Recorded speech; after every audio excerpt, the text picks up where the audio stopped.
Уважаемые жители Республики Коми, добрый день. Сегодня я нахожусь в рабочей поездке в Уктыле. Как обычно, продолжаю информировать вас о ситуации в республике. Несколько слов об эпидемиологии. Сегодня в республике лабораторно подтверждено 1426 случаев заболевания коронавирусом. Прирост за минувшие сутки составил 33 человека. Всего под медицинским наблюдением в республике 1550 человек. Выздоровело 801 человек, из них за минувшие сутки 53 человека. Ну и как я говорю в последние дни, сегодня математика в нашу пользу, мы стали выздоравливать больше, чем заболеваем. Сегодня был очень насыщенный день.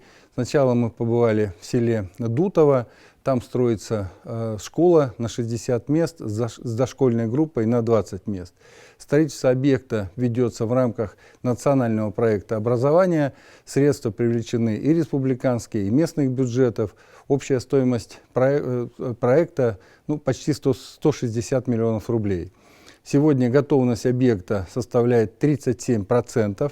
Это мало. Объясняется это тем, что с начала мая этого года работы были практически приостановлены, отсутствовали подъездные пути для подвоза материалов. Но, тем не менее, мы сегодня провели рабочее совещание на стройплощадке, и я сделал замечание подрядчику с тем, чтобы они усилили сегодня количество работающих на объекте и вошли снова в график, потому что нам нужно, чтобы школа была сдана к 1 сентября.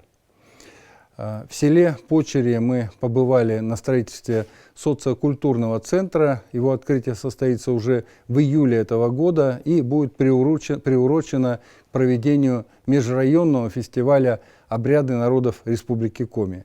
Строительство центра ведется в рамках нацпроекта «Культура». И здесь тоже средства выделены из федерального, республиканского и местных бюджетов.